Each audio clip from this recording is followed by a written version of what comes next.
2012년 부산광역시의 한 주점. 심란한 표정으로 술을 들이키는 한 남성. 다음 순간 고급 곤란을 고소하며 그대로 쓰러지고 말았는데요. 그런 남성을 가만히 내려다보는 한 의문의 여인이 있었습니다. 그 남성을 바라보던 정체불명의 사람은 미동도 하지 않는 피해자를 현장에 남긴 채 총총히 사라집니다. 사망한 남성은 다음 날 출근한 주점의 사장에 의해 발견됩니다. 사장님? 시신을 면밀하게 살펴본 경찰은 사장님! 몇 가지 이상한 점을 발견합니다. 정신 차려보세요. 눈 떠봐. 마치 잠을 자는 듯 평온한 모습. 피해자에게서 눈에 띄는 상처가 단 하나도 발견되지 않은 겁니다. 피해자의 직접 사망 원인은 급성 호흡 부전에 의한 질식사로 밝혀졌으나 통상적인 교살에서 볼 수 있는 목 졸림 현상이나 입막음 현상이 전혀 발견되지 않았다는 겁니다. 도대체 피해자의 사인이 뭘까? 국립과학수사원에 부검을 의뢰한 경찰. 그 결과 체내에서 치사량에 이르는 청산가리가 검출되기에 이르렀습니다. 피해자가 마시고 있던 술에서도 마찬가지로 청산가리가 검출됐는데요. 치밀하게 계획된 음독살인이었습니다. 도대체 누가 왜 그를 살해한 걸까? 피해자가 수십억 원대에 달하는 재력가였으며 불법 대부업체와 많은 유흥업소를 운영하고 있는 사실까지 밝혀졌습니다. 주점 내부를 샅샅이 수색했지만 범인의 흔적은 보이지 않았습니다. 사장님, 네. 혹시 CCTV 좀 볼 수 있을까요? 수상한 점은 그뿐만이 아니었습니다. 어? 이거 왜 이래? 왜요? 어젯밤 CCTV가 다 지워졌어요. 범행 후 CCTV 메모리를 삭제한 범인. 가게 내부 사정을 훤히 알고 있는 내부인의 소행으로 추정됐습니다. 피해자의 아내를 찾아간 경찰. 그런데 뭔가 석연치 않았습니다. 이분이 남편분 맞으시죠? 예, 그런데요. 오늘 오전 사망한 채로 발견됐습니다. 뭐라고요? 남편의 사망 소식을 전해 들었음에도 아무 미동 없이 태어난 아내의 모습. 남편을 잃은 슬픔 따윈 보이지 않았는데요. 혹시 뭔가 감추고 있는 걸까? 남편분이 사망했는데 왜 그토록 태어나신 겁니까? 한 집에 살았다 뿐이지 남보다 못한 관계였어요. 그 남자 3년 동안 만난 여자도 있었고요. 실상 남남과 다름없었다는 부부. 그냥 받아. 왜 갑자기 유난이야? 사장님 어디예요? 오늘 만나는 거 맞죠? 이따 내가 다시 전화할게. 누구야? 누군데 전화를 그렇게 받아?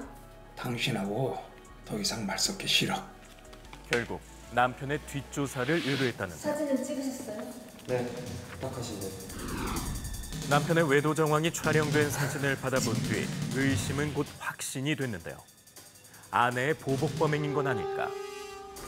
외도를 저지른 남편이 원망스러워서 살해한 거 아닙니까? 저요. 가정 깨고 싶지 않았어요. 남편 죽인 사람이 누군지도 알 것 같다고요. 그게 누굽니까? 사건 최초 목격자. 그 여사장. 그 여자가 남편 내언녀라고요. 피해자의 시신을 최초 발견한 사장이 바로 내연녀라는 건데요. 부적절한 관계를 맺고 있던 두 사람. 내연녀는 왜 피해자와 만나고 있었다는 사실을 경찰에게 알리지 않았던 걸까? 피해자와 내연 관계였다는 사실을 왜 처음부터 말씀하시지 않았던 겁니까? 저도 사람들이 욕할 거 다 알아요. 근데 평생을 돈 때문에 시달렸는데 사장님 만나고부터는 그럴 걱정 없었어요. 유흥주점에서 일하고 있던 내연녀.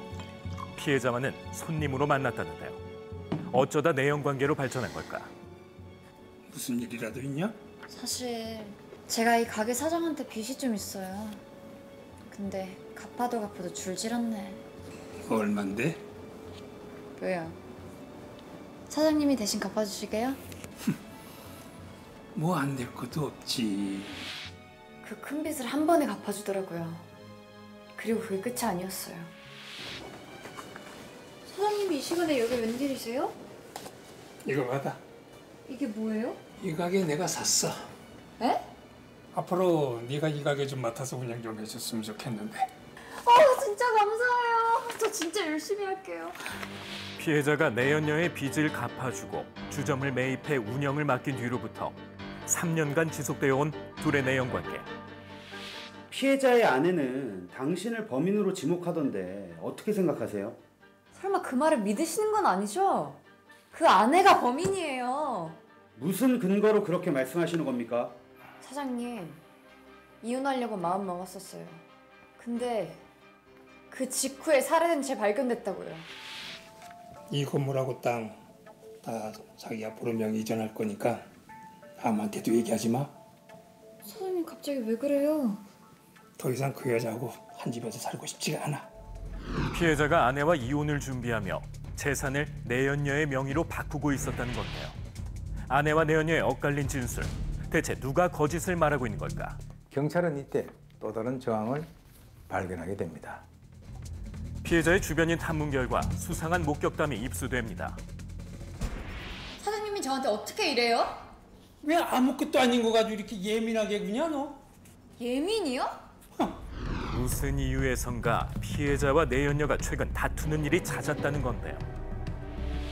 최근에 부쩍 피해자와 다툼이 잦았다는 목격담이 있던데 최근에 들어온 종업원 때문에 사장님이랑 좀 다툼이 있었어요. 오셨어요? 오늘부터 이 친구 여기서 일 좀 시켜. 잘 부탁드립니다. 사장님, 직원 고용은 제가 하는 일 아니었어요? 넌 내가 하라면 할 것이지 뭔 말이 그렇게 많어? 직감적으로 알겠더라고요. 사장님이 그 친구한테 마음이 있다는 걸. 제 자리를 위협하는 것 같아서 좋게 볼래야 볼 수가 없었어요. 피해자가 주점으로 데려온 문제의 20대 여성은 대체 누구인 걸까? 곧 의미심장한 사실이 밝혀졌습니다. 자, 이자만 제때 갚으면 되고요. 여기다 사인만 하고 가져가도 돼요. 불법 대부업을 하고 있던 피해자에게 거액의 돈을 빌린 채무자였던 겁니다. 가정 형편 때문에 피해자로부터 돈을 빌렸고 눈덩이처럼 불어나는 이자를 갚지 못한 결과 바로 이 주점에서 일하게 되었다는 겁니다. 생각해보니까 이상한 점이 있어요. 그 친구 사장님이 살해당하기 열흘 전부터 지금까지 출근은 안 하고 있어요. 피해자가 살해될 것을 미리 짐작한 듯 호련히 자취를 감춰버린 문제의 여성. 혹시 피해자의 사망에 대해서 뭔가 알고 있는 건 아닐까? 무슨 이유로 열흘간 무단 결근하셨던 겁니까? 모든 희망이 무너져 버렸거든요. 거기서 일할 때 하루하루가 지옥 같았어요. 얼른 빚을 갚고 그만둘 생각밖에 없었어요. 하루빨리 주점 일을 그만두기 위해 닥치는 대로 돈을 모아왔다는 여성. 그런데 빚 갚을 돈을 마련한 직후 집에 도둑이 드는 일이 있었다는데요. 아무것도 하고 싶지가 않았어요. 극단적인 선택까지도 고려했어요. 빚 갚을 돈을 잃어버린 후에 채무를 없애기 위해 범행을 저지른 거 아닙니까? 그건 아무것도 모르셔서 하시는 말씀이세요, 형사님. 여성을 마음에 두고 있던 피해자. 넌 왜 쉽게 해결할 수 있는 일을 그렇게 어렵게 하려고 그러니? 그게 무슨 말씀이세요? 네가 마음만 조금 열면 지금 너한테 있는 빚 다 없애줄 수 있다니까? 못 들은 걸로 할게요. 저는 그 사람한테 아무것도 받고 싶지가 않았어요. 그래서 죽기 살기로 돈을 모은 게 전부예요. 저는 이번 일에 아무런 관련이 없어요, 형사님. 끝까지 혐의를 부인하는 여성. 그녀의 진술은 과연 사실인 걸까? 피해자와 얽혀있던 세 여성 모두 저마다 수상한 정황이 있었습니다.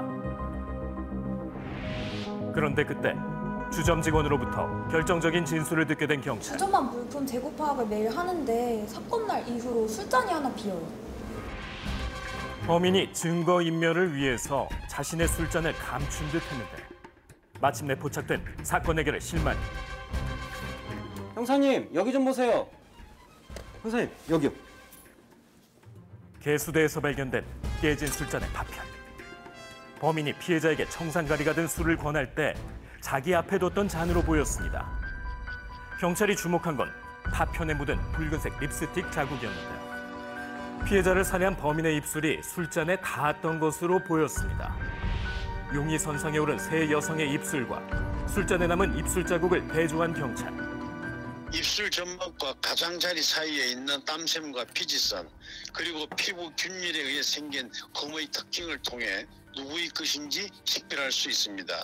이를 입술 지문이라 하며 순문 감식이라고 합니다.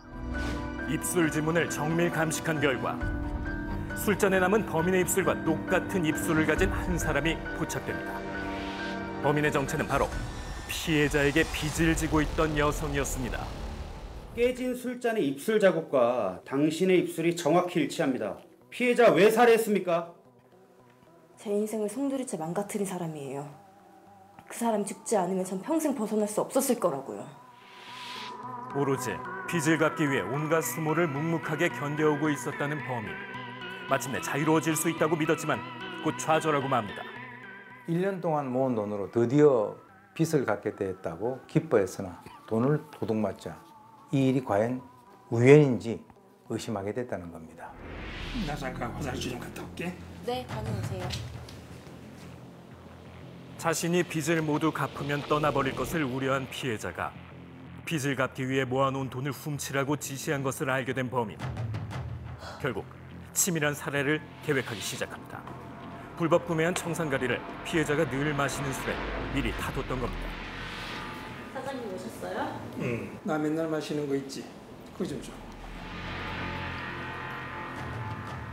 피해자가 늘 마시던 술에 청산가리를 타고 술을 권한 뒤 피해자를 살해했다는 사건의 진상이 낱낱이 드러났습니다. 자신의 숨통을 죄어오던 덫에서 빠져나오기 위해 몸부림치던 피해자. 혀끝에 짙게 남은 복수의 맛이란 통쾌함이 아니라 씁쓸함이었습니다.